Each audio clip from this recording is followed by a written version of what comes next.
befinden sich im Zuhörermodus.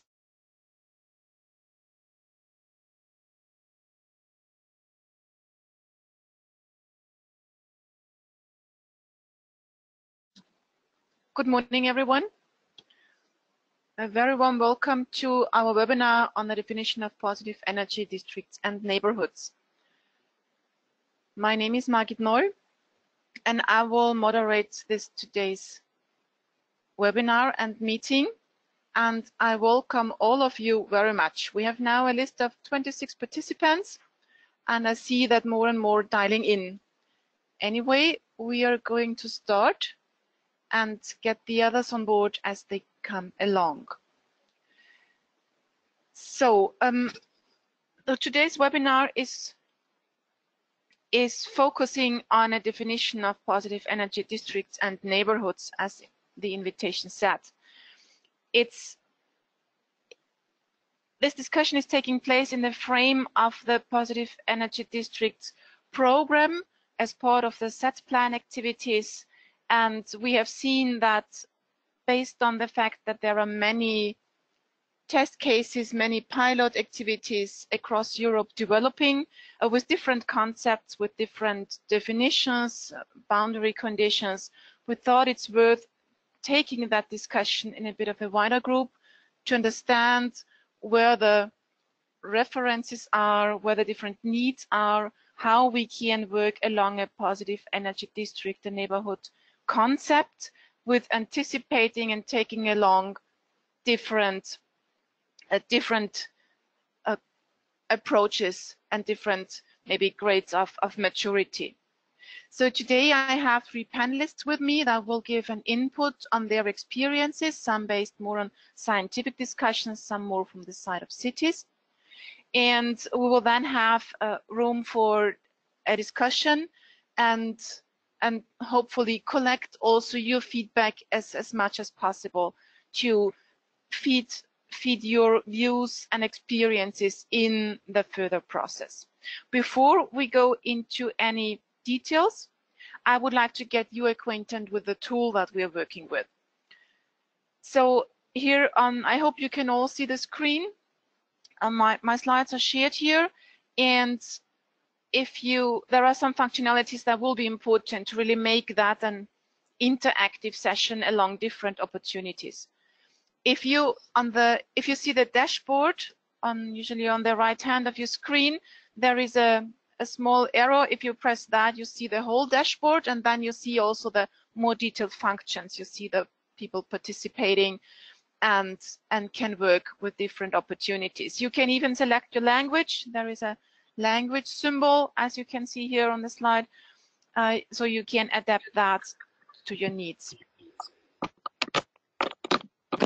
You are all muted, so any participant actually is muted by default in order to allow the best quality possible, and I will unmute you if I see your hands raised.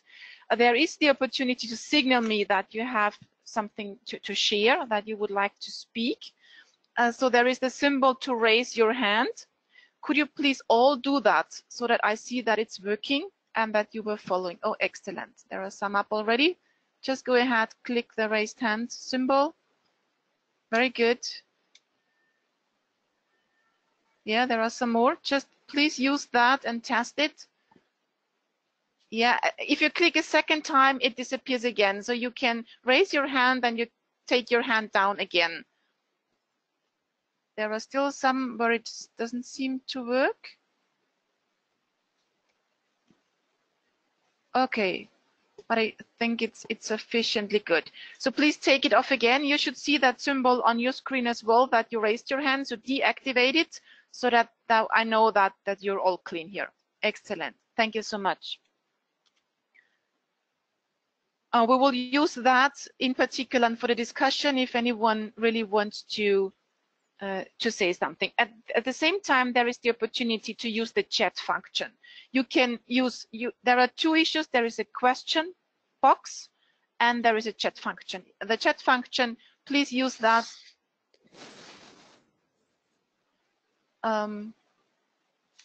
if there is any technical issue, use the chat function, and Sarah, my colleague, will take care of you. And if you have questions to pose, comments to make on the content, please put that in the question box. My colleague Christoph is having a close eye on that, and he will collect that and work along that for the discussion part then. Okay, so you can use that question part anytime, and please really use that, because that's the main entry point for the discussion. As we have now nearly 30 people, we can't give the word to everyone. We can't do it to the table in a full-fledged way. So please use that to offer feedback, questions, remarks. Okay, so with that, I would like to do a first poll. We will also use that. There is the opportunity to give you the word in terms of making some choices. And Sarah will put on the first poll to just indicate where you are from, so that we know who is participating in terms of organization. Sarah, will you start the poll? Excellent. So you see in the dashboard and on the screen, I hope, the first poll. We would like to see from what kind of organization you are: a city or municipality, a public authority, business, or research organization, or any other kind of. If you are any other kind of, then please specify in the chat what that is, because there is no direct way to put it in. Okay, so we see we have many research organizations apparently here. Some cities, public authorities, business even. Okay.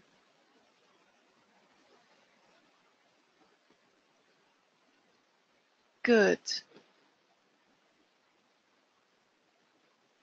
Thank you so much. Very good. So again, usually we do have quite a high share of research organization. That seems to be the case as well. There's more coming in here.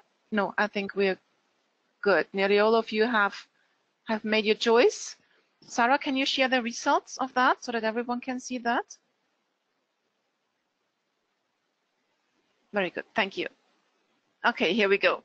So that gives, of course, a good reference for then the discussion and the further process. Excellent.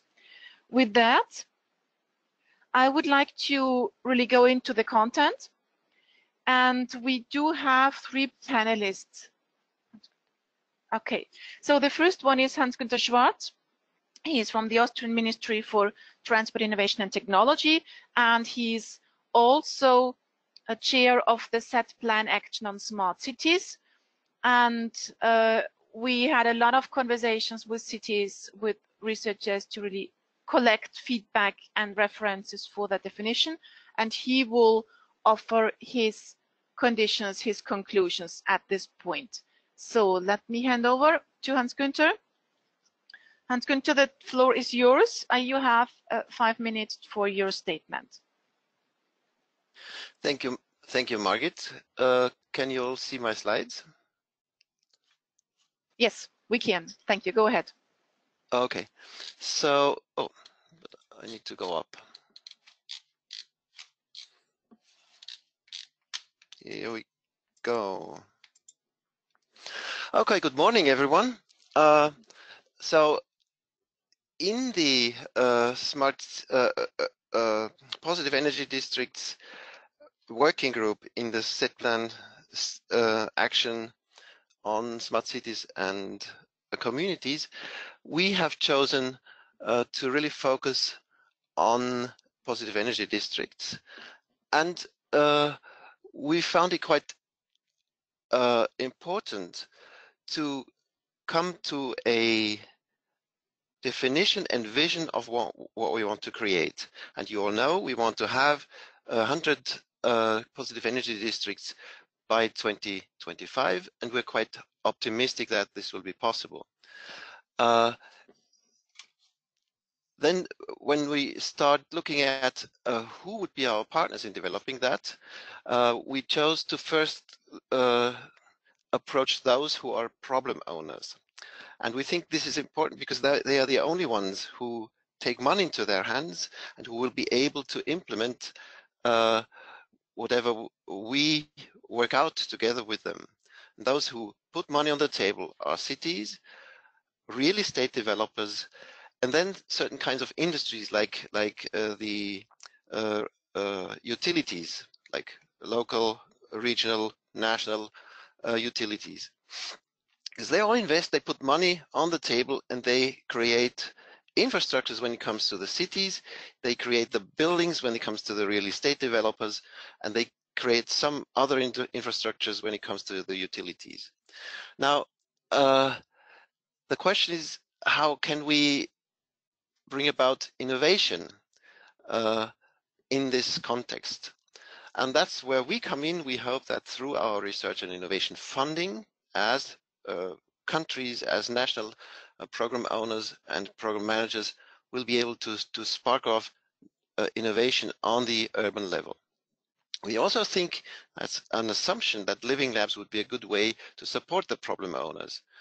So cities usually don't work with innovation in a way where they create new things, because they are there to organize our lives. But we think that through living labs we can support them. Now the question is also to how to really look at their different situations, but I'm not going to go into detail with that right now.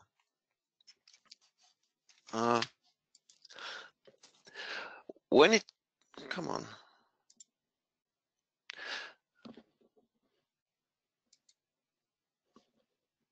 I'm sorry, I'm a bit in trouble with my slides. Can you see the slides that says who are the problem owners?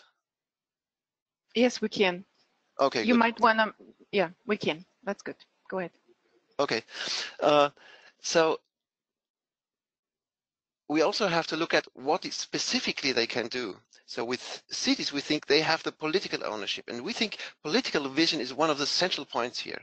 So political ownership lies with the city councils, and they can also steer the urban planning side.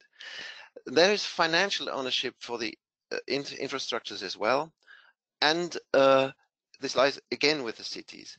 Now, when it comes for the built environment, for the buildings themselves, these are the real estate actors.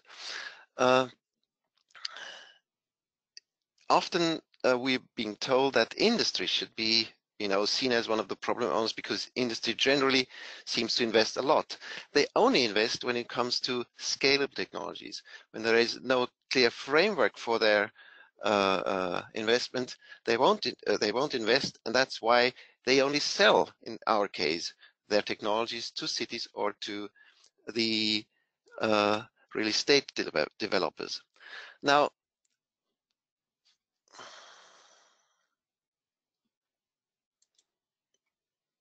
here we go. Now, how do we want to really frame the positive energy districts in our case? We are quite aware that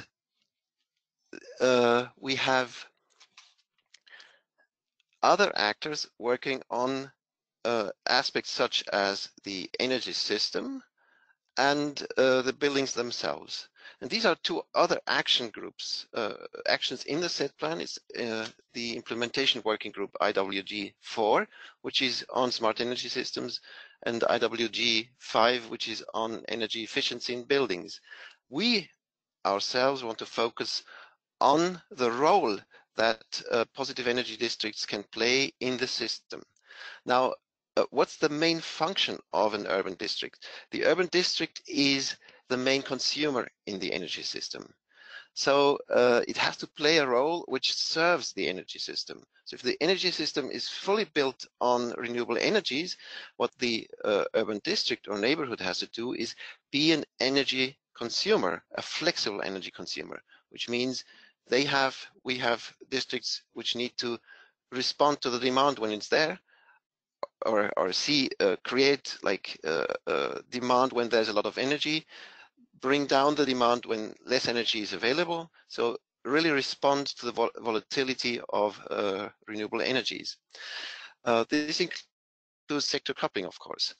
other things is to have a storage function in the district. So the district has to work so that it can store renewable energy when it's there, and give back energy when there is less renewable energy available. And this comes with new technologies like power to gas, power to heat, power to whatever. That's why we say power to X. It also comes with new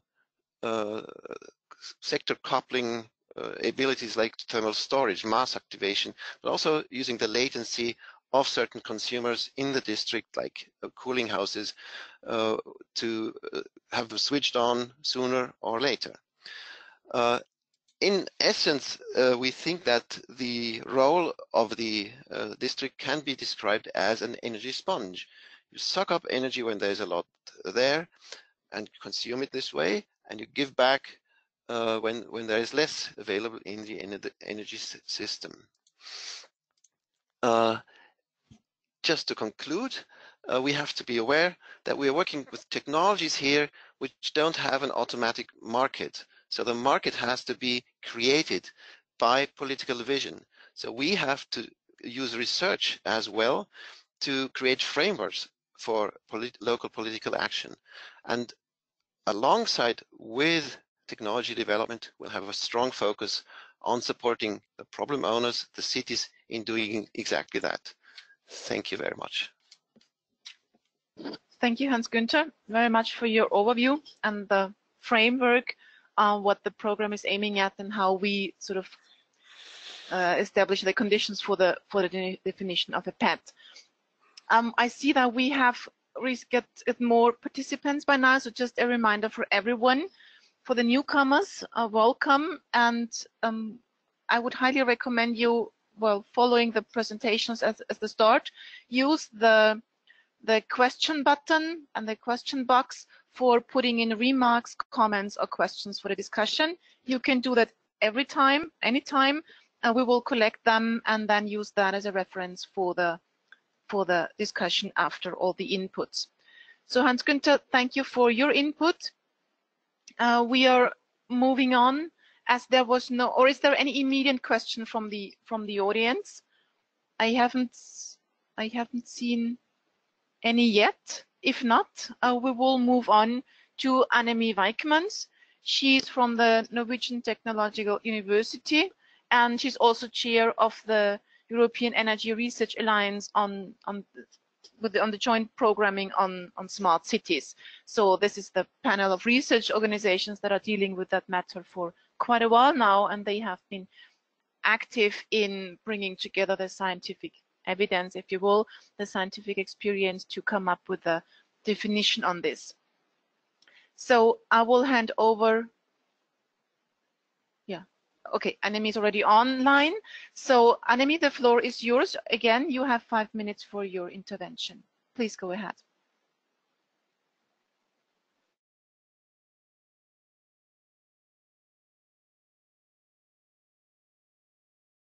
You need to unmute your microphone. We can't hear you.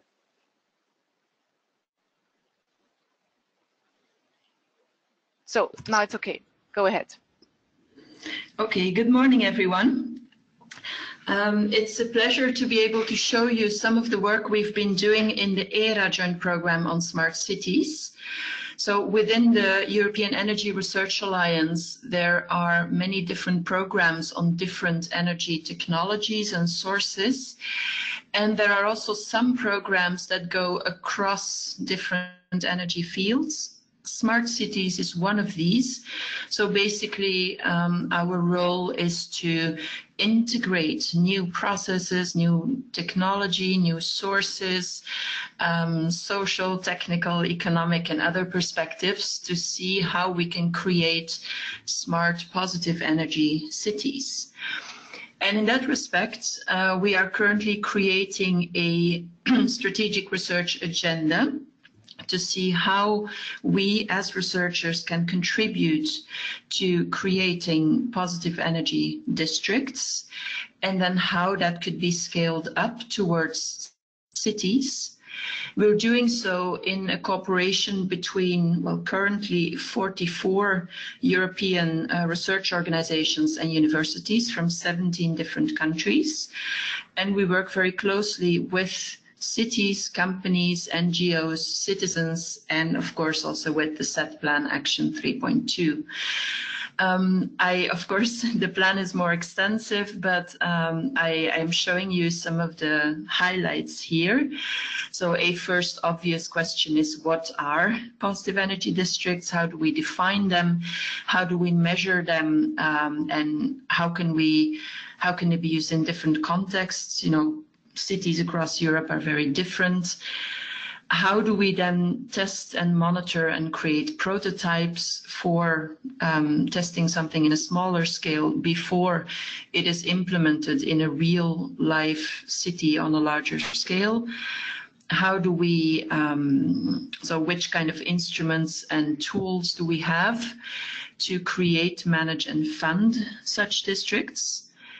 How do we monitor the quality? So how can we measure if we are actually reaching these goals, if we are creating an impact for citizens, for the energy system, if we are still creating, you know, livable districts, good quality of life for everyone while generating more energy than we consume.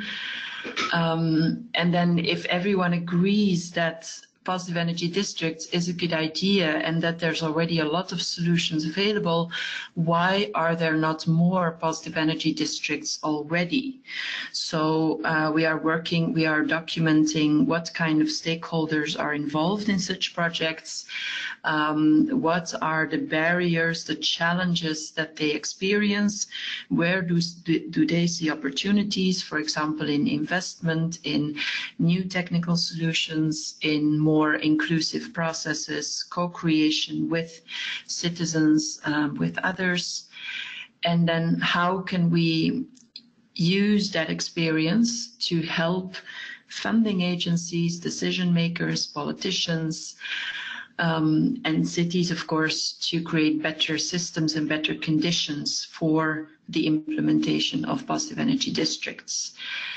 And then a last part, of course, which is at least equally big, how do we then go from positive energy districts towards cities? So is our goal to just have as many districts as possible across Europe? Or then how can we actually define something that then becomes a positive energy city? While cities are so different in terms of size, geography, demographics, economic context, etc. So we want to see what makes most sense to just make sure that there are enough, that everyone has a possibility to take part in this development. And sorry, for some reason the slide does not go to the next. Yes, now it does. Here we are.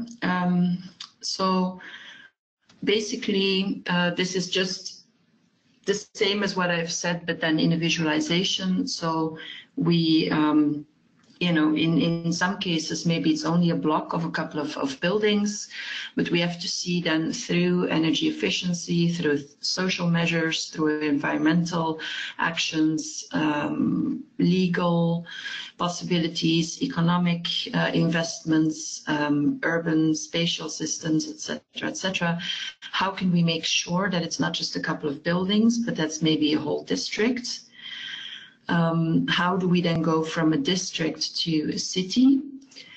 And to look at different possibilities of what can be possible then in those different districts. This is an example from one project that is dealing with this issue. And then the final is a working definition of what we have been developing based on research, but in cooperation with energy companies, with cities, with real estate developers, and with citizens. Is so for a positive energy district, it is very important that you have mixed use.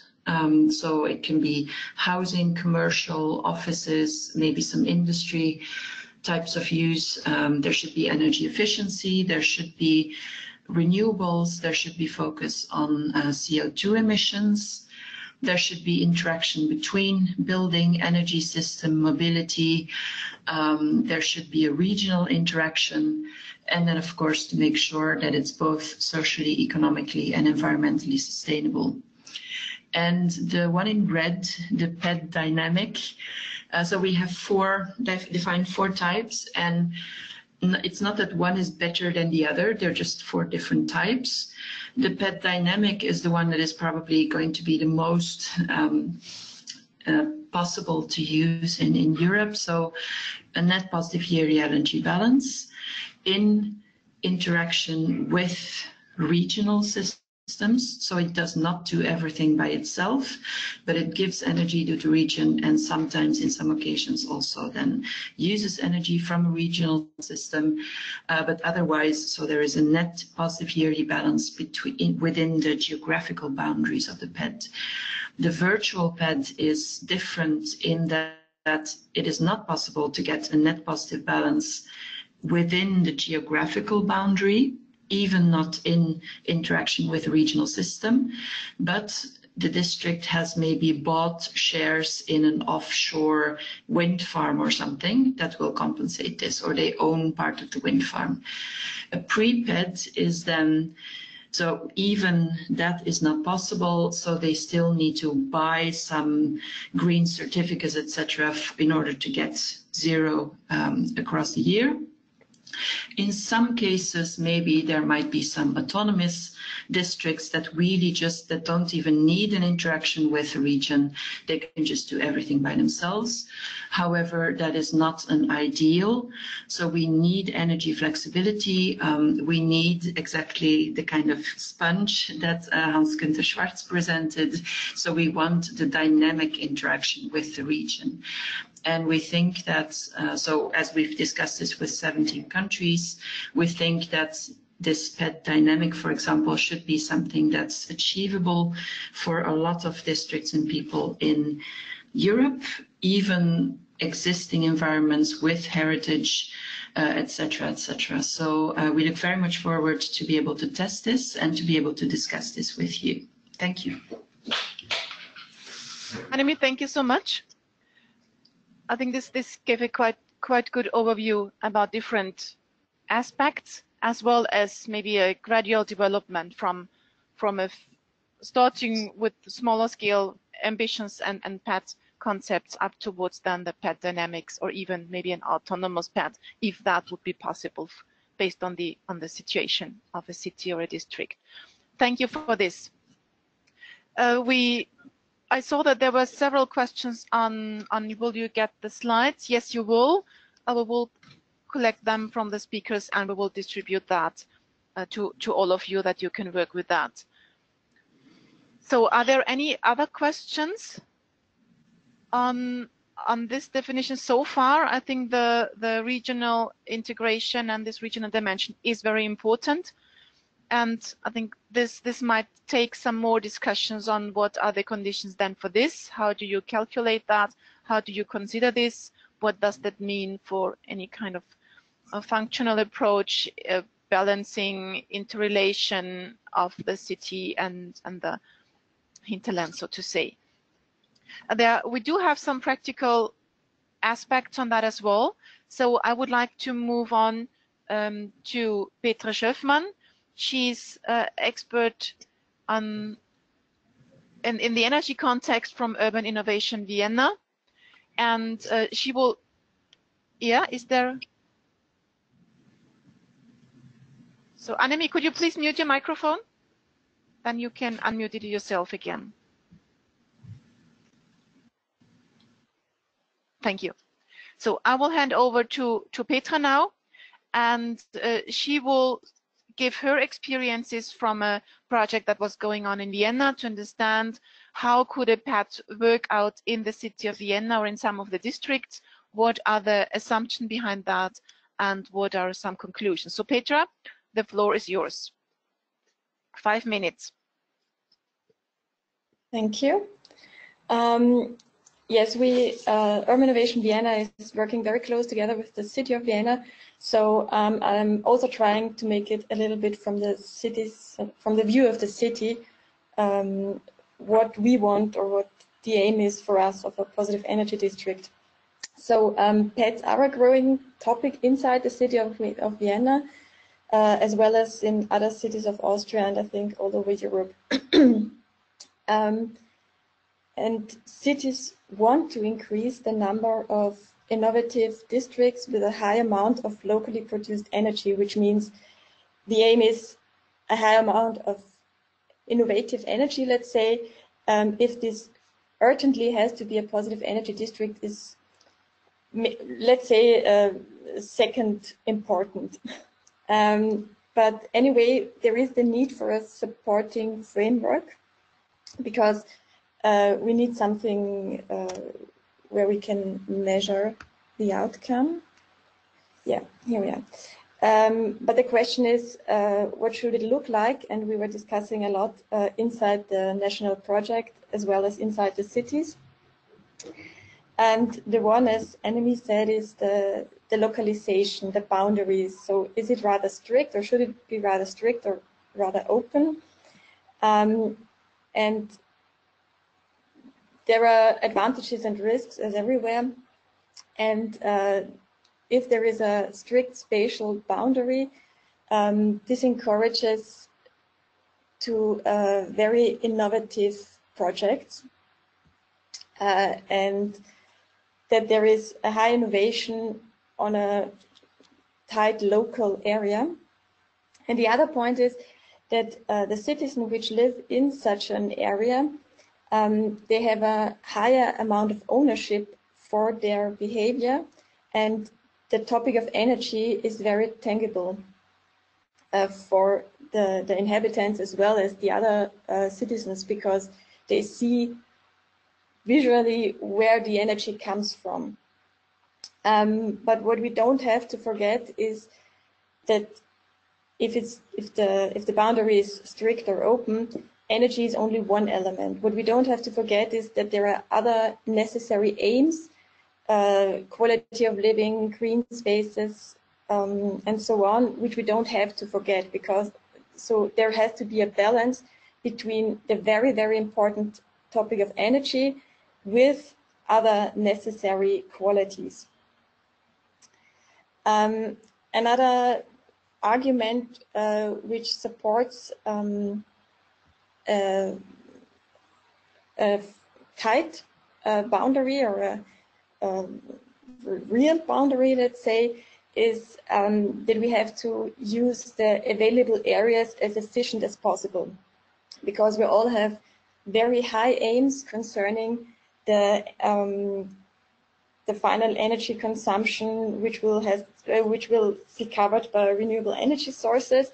And if we want to achieve these goals, then we need to use the available areas as good as possible, which would support to think and cover the smaller demands, like the heating of buildings, the energy which the normal buildings need, to cover these demands locally, and use the big centralized energy producing utilities for uses which can't produce them locally, like public mobility, industry, and so on.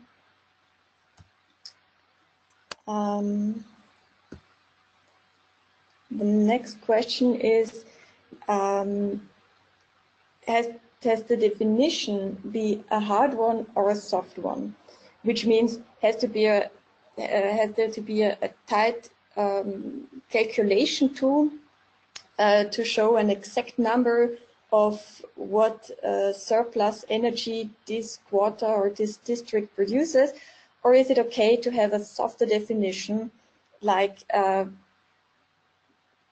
explaining it via qualities which these quarter should, or these districts should achieve? And we think that the soft definition allows a broader view and not only focused on energy, but there it's easier to integrate different qualities, like I said before, the green areas, the other structural qualities. And the other point is that it's easier to adapt it to different circumstances, like is it a newly built building or a newly built quarter, or is it an existing one, and also to the circumstances of different countries. The advantage of a hard definition is, I think, rather clear, because if you have strict requirements, or if you want to set strict requirements or couple it with subsidies, then you need a hard definition, because otherwise you can't measure it or say how much subsidies they're allowed to get. And the other point is that a harder definition is a driver for, I would say, better or more ambitious results. Because if it's a soft definition, then we all know people explain it in a way that these qualities will be achieved. But if there are hard numbers, then there is a greater power of enforcement for this aim. Anyway, whatever this definition will look like, a very important aim is that it has to be easy to explain, easy to understand, so that the people know what we want and what we are talking about, not very sophisticated, very easy, and also with the view of the communication, also with politics, there has to be a simple possibility to communicate it to politicians, so the political drive, the political power will increase. Okay, thank you very much. I'm waiting for your questions. Thank you very much, Petra. And indeed, there are some. I think this shows the complexity of how to deal with that, and it always depends so much on the urban situation, what you can build upon, what the energy systems are that you can rely on, and of course then how to sell that to politics to take a step beyond state of the art. I think is a very essential aspect that we need to deal with also in our program. So we received a few questions from Maxime. They are on the slide, so I will just share the screen of Christoph, and a few. I think many of these questions are directly related to what you said, Petra. So maybe have a look at the questions. Here they are, and there are more questions from Michael. So we will take them up in a second. Maybe Petra, you want to react to those questions directly, and then we can open the floor to Annemie and Hans-Günther as well. And if there are more approaches, more answers, more aspects you want to cover, all of you, so the floor is now open to all of you, please do so, raise your hand or put it in the question box. So Petra, would you like to react on the questions right away? Yes, sure. The first one is the focus on new developments or more on the redevelopment, renovation of existing urban fabric. Yes, in Vienna, I can say, and also in most of the other Austrian cities, the focus is at the moment on the new development areas, simply because it's easier. Positive energy district realization is a hard thing to do for different reasons, and last but not least, the investors which have to pay for it. And it's much easier to do it on a new development area instead of an existing one and renovate it.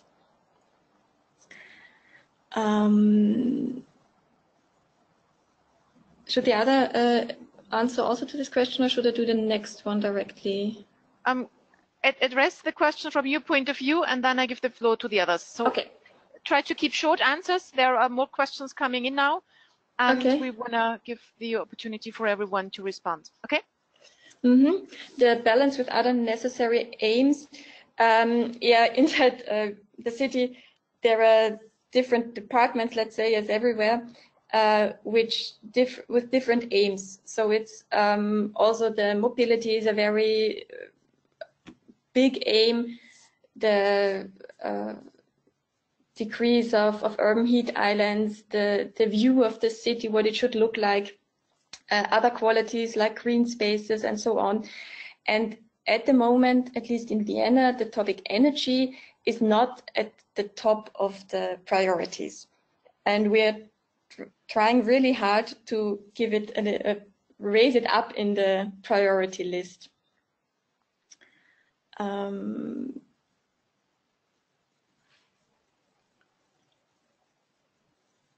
sorry, can you explain the next, I'm not sure what the next question addresses.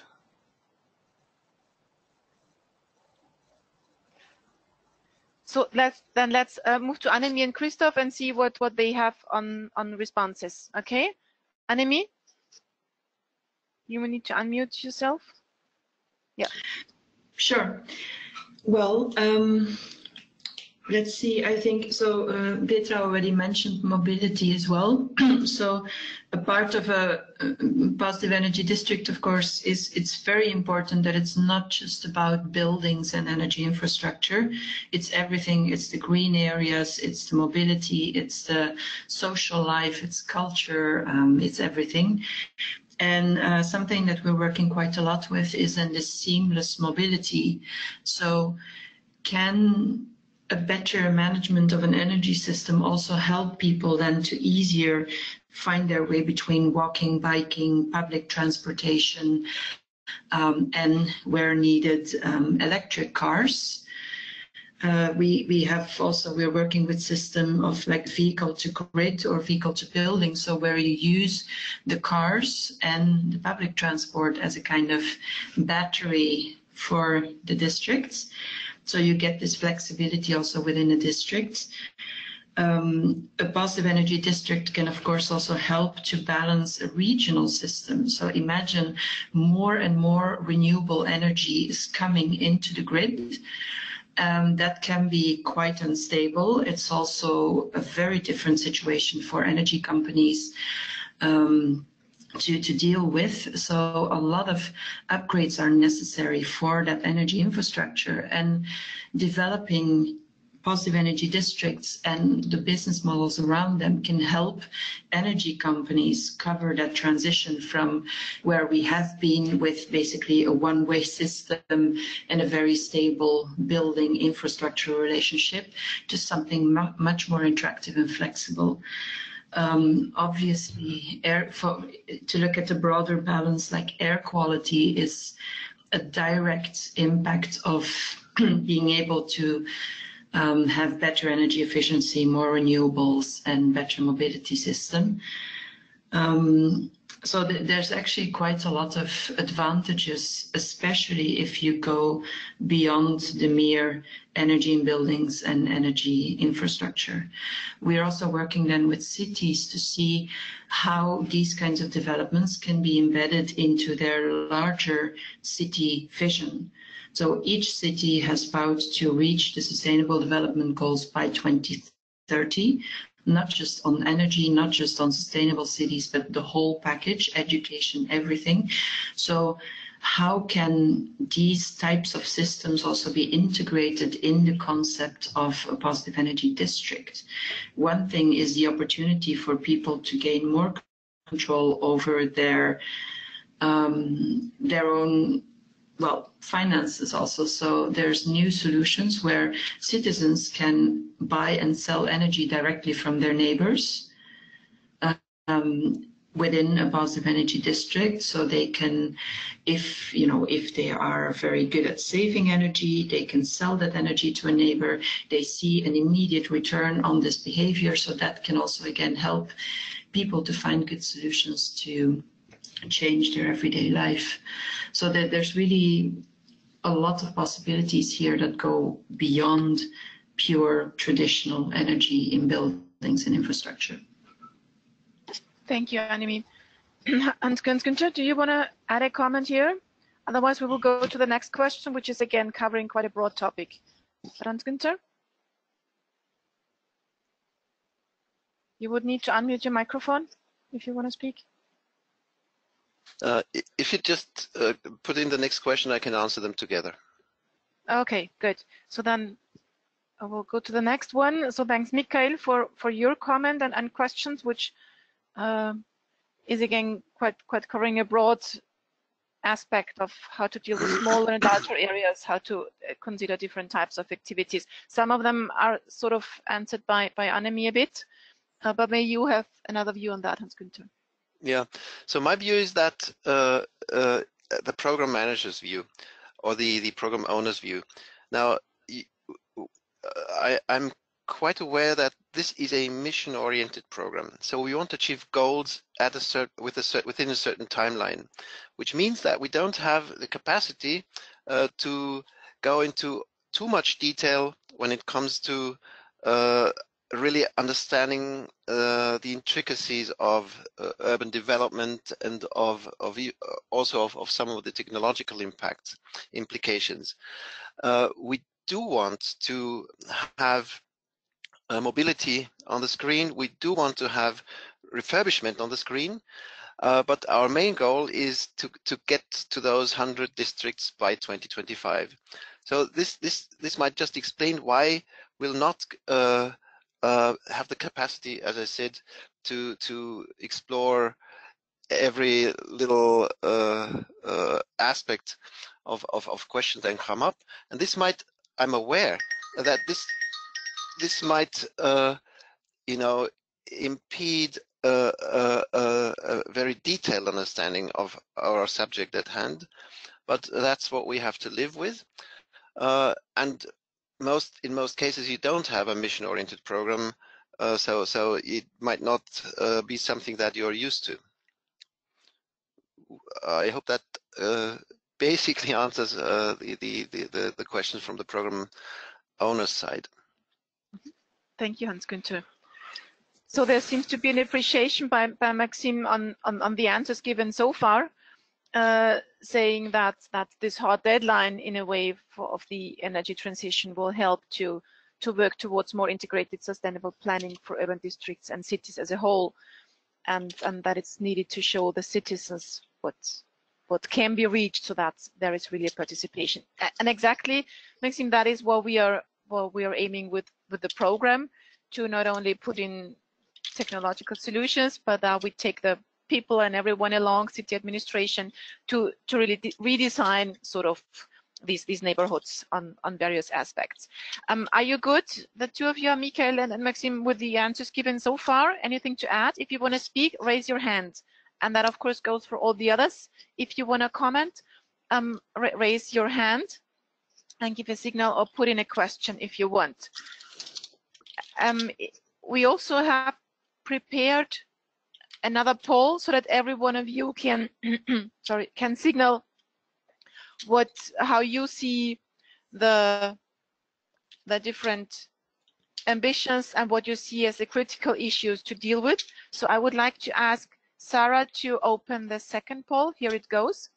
So please have a look at the screen and see what choose what your priorities for a PAT definition, a viable one, that would be, what would be important to consider. We have covered in the discussion already several of aspects of that, but from your point of view, what is needed to consider for that? I hope you can. Yes, here it goes. You're working on that.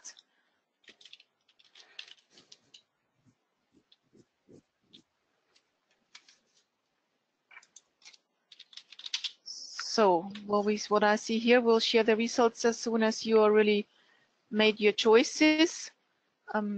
Inclusion of energy is at the moment up. Governance issues are catching up. Apparently, this is it gets more and more balanced across these 4 issues put in here. Again, if you are specifying others, that would help to see what we might have missed so far.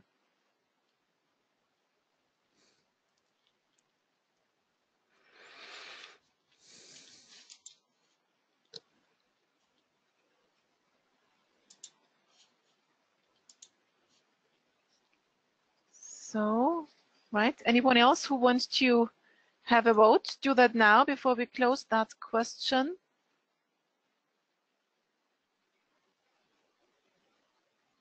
Okay, so we seem good. Sarah, will you share the results? I think this very much represents previous discussions and show that there is a, on top the energy mobility industry household, so this inclusion of different sectors, different aspects that have an implication on the energy consumption and the energy behavior, followed by the governance issue, as this is quite obvious, and that we see also strongly from the point in the discussion with the cities that this part of how do we need to adapt our whole management and governance, how can we mobilize the people, how do we deal with behavioral changes is quite important. The regional system, well, we need to find a way to consider that in terms of indicators, in terms of practical solutions and climate targets. Okay, very good. Thank you so much for that. And there is one last poll that we would do now. Sarah will put it on in a second, which looks at the challenges. So where do you see the issues that really require attention? So we need to deal with this complexity. This is quite obvious. But what's most difficult in a way? Is that technology? Is that business models and markets? Is that legislation, governance issues, so the side of more the city itself, how to deal with this, or the mobilization of people, participation, aspects that deal with the societal dimension and social dimensions in terms of affordability. So again, the floor is yours to vote.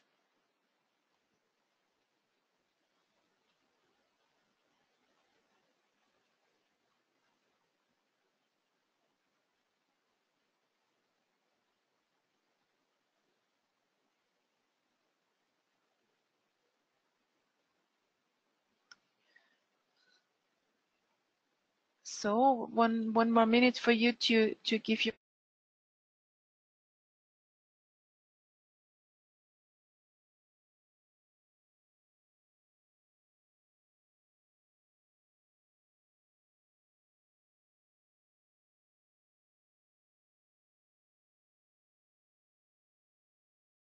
Okay, perfect. Thank you. So Sarah, will you close and show the results on that? Okay, this is quite. I think I'm quite happy with seeing that. We see it's apparently not only about the technological issues. A lot is already there that we can build upon in terms of technologies, but we need to fix how we really deal with that from the organizational, market dimension and societal, social aspects. Very, very good. Very, very big thanks to that. I think this gives us some further reference to and clear indication where we need to go ahead also with the program. We got from you some further comments. Many thanks for this. Commenting that we need to consider local and institutional constraints, and that's of course right. This is why we want to give a high focus on very local experimentation. So in the program and in the whole Urban Europe context, we are very much focusing on creating local experimental zones, if you will, that allow to understand these local situations. There is a comment on the approach of PETs as part of the regional resilience. Yes, and this puts, of course, additional challenges, I guess, on how we deal from the city's point of view then with the regional dimension of this. The aspect of prosumer concepts and the consumption communities. I think there are some interesting concepts of offering tools and formats to, I don't know, either compete or communicate or share those experiences in communities. Thanks, Vincent, for that. Christoph, have you collected that? Okay, you can, Sarah, will you switch to the presentation mode? Okay, excellent. So here you see all your comments on this.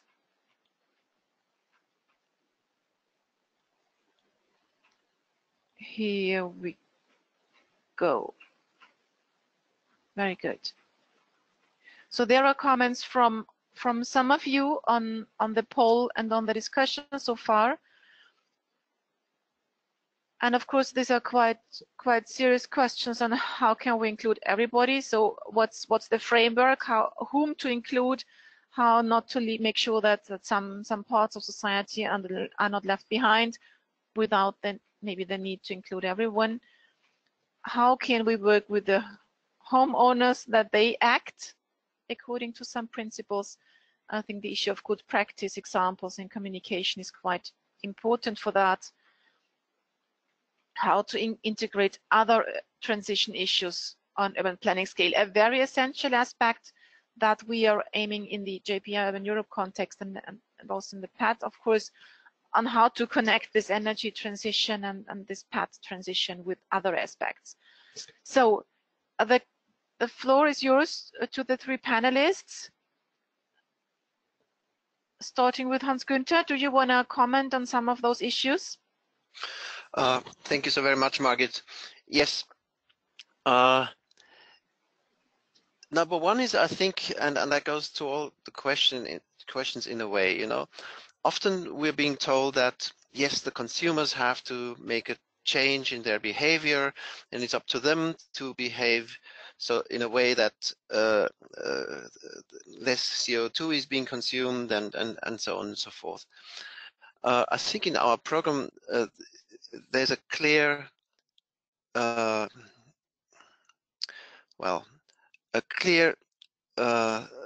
vision that goes towards providing infrastructures, including the housing, to people where they have the opportunity to use less CO2, which means it's not that we have to turn our heating down. It's that we should have available homes that are energy efficient per se. And then, of course, you have a bit less possibilities to open the window at any time of the day or something.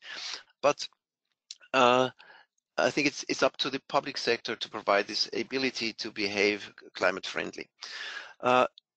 The question about the private sector, the private investors, we have the ambition to include them. We are working our way towards this group, which I called one of the problem owners, as you might remember. This is a bit difficult. We have learned a bit already, but we have to learn much more to really understand what their approach is and to understand how we can get them on board. This will be done together, or is being done together with the cities, because there's different kinds of investors. Some of them are publicly owned, and they are also, of course, actors who we can approach to begin with.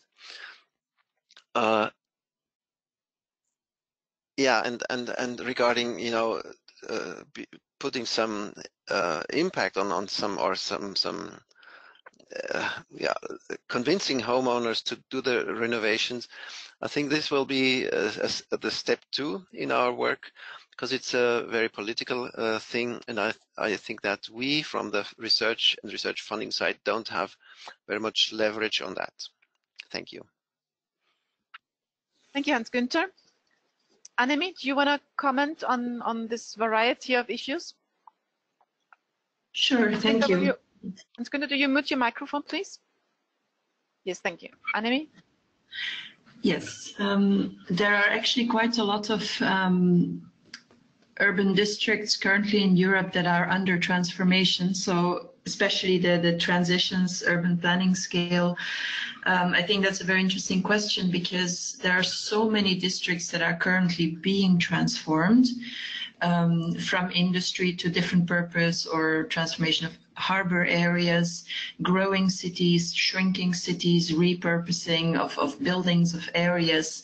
And when this anyway needs to be transformed, including the energy perspective is often much easier to get done, rather than starting from, well, here's a district, now let's upgrade the energy system. So we are, especially in terms of pilot projects, we're especially looking at areas where there is already some kind of transformation going on, either initiated by public or by private sector or by the local citizens. We also have several pilot projects where it is exactly started together with the real estate or energy companies or others who would need to invest and finance some of this transformation, so that the developers are part of making the plans and choosing the solutions together with the municipality. Of course, public-private partnerships like this are often difficult because you have procurement rules, etc. You don't want to lock into one particular vendor or technology either. That is often where it's more successful than if you have a university or a research institution or something, maybe even an NGO involved, to balance a little bit the combination between public and private partnerships. We also have pilot projects where we work directly with homeowners, even individual homeowners, to see what can be done. And there, energy is actually never the main purpose. It is, it might again be upgrading of the surroundings, it might be upgrading of the building standard, more comfort, better lighting, less cold drafts, better air quality, it can be a lot of different things. So that will improve quality of life of the homeowners, and then you can integrate the energy measures into this. So it's not a problem to link energy to something else. It is actually a way of getting things done. Thank you, Annemie, for that comment. Last part of that round. Petra, anything to add here? Yeah, I'd like to add something to the investor side, because as Margit mentioned, we're currently having a national project where at the end of this project, hopefully a positive energy district will be realized. And this is a private investor. And he's more or less innovative, but the main focus of him is, or the main advantage of him is that he has a very long-term to view the return on investments, because he said if it's economically feasible over 25 years, then he will do it. And this is something that we need. We don't need anything people or investors which say, okay, after 10 years there has to be a return on investment. And the other point, or the other advantage for him, or the motivation for him for aiming at a positive energy district, is the district we are doing is a mixed district, which should mean we have residential areas as well as office areas. And currently in Vienna, it's rather hard to rent office areas. So residential is no problem. You have enough inhabitants and the need is high enough. But the office areas are hard to rent. And so his aim is also to use the green ribbon, let's say, of a positive energy district to increase the number of interested offices to use his quarter, to reduce their running costs, to reduce their running energy consumptions, and to increase the quality of living there. Or so it's also a very big marketing tool for him to increase his economical feasibility. Thank you for this, Petra. Aldis also commented on the financial aspects, saying that climate change as quite a gigantic challenge. If we not only should have also look at new public banks, project bonds funded by other European bodies, in order to make sure that there is enough investment capacity here, and that the Eurozone should deal with that. So I think this matches quite well with the need to look into different financial aspects. The focus that we're having in the PAT program is of course driving research and innovation towards implementation, to experiment, to spread the news, to trigger new investments, and of course we need to then connect that to other investment opportunities, might that be structural funds, investment banks, what have you, to really allow the full-scale implementation. And of course we need to keep an eye on that, how we can connect these different financial trends here. So thank you, Petra, and all the others. The examples have been appreciated by some of the participants here. As time is running up, or we're already over the scheduled time, I would like to see if there is any more comment or question from the side of the participants. Raise your hand now. Add a last question in the question box. Otherwise, we will finish here. You will have the opportunity to go into the whole talk again, as this was recorded or is recorded, and of course we will use all your input, all the questions that we collected for feeding that into the next process and the next developments. So I don't see any further comment here, so then I will give the floor one more last time to Annemie, Hans-Günther and Petra for a very short and last comment from the point of what do you take from this discussion, what is from your point of view the next step that you're taking or that the program should take. Petra, I will start with you. Thank you. Yeah, the next step in Vienna will be to put the topic of energy at a very early stage of the planning of new development areas, because there is at the moment it's the lowest hanging fruit to achieve as much innovation as possible, I would say. Thank you. Annemie? Yes, well, there is an ambition for passive energy districts to integrate technological, economic, social, cultural, spatial, innovation, and other perspectives. And that sentence is always something that everyone agrees on. And then the next step is, oh, let's start with a technical one, or let's start with what we already know and wait with the rest until later. And I've also seen some comments here on this kind of behavior. So I think my main ambition now would be to really make sure that we create integrated approaches, integrated packages, including investment, risk distribution, urban design, technological advancements, etc. So I hope that there's many other people out there who are trying to develop a similar approach and that we can cooperate on this. Thank you, Annemie, for this. Hans-Günther? I would like to thank everyone for your input and for your participation, because it's so important for us to have this dialogue on an eye level, I would say, so that we can advance our program, that we can ask the right questions, that we can give the right funding, provide the right funding. I would like to invite you also to bear with us with the understanding that this is a mission-oriented program, so it's not a basic research program where you can ask all the questions that come to mind.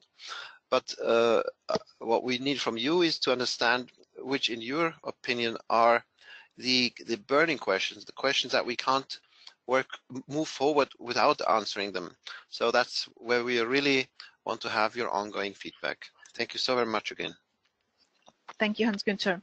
And that's of course right. We will continue that discussion. So that's sort of the good news. It's not over with today. Of course, we are still in an early phase of setting up that program and getting all these investments and activities coordinated up and running in our cities across Europe.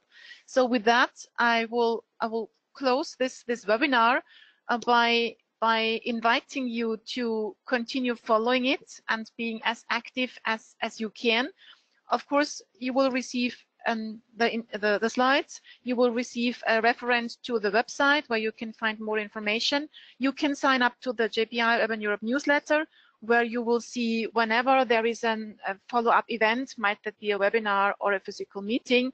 We will continue with this exchange between researchers, cities and business, all the actors, to really create that community in Europe and drive that transition and these developments. So please follow the program, come back to us with interesting cases, questions, references. We're quite open for this, of course. And I very much hope to see and hear and work with you soon again on that topic. And yes, thank you. By that, we will close the meeting. Thanks for joining. Bye.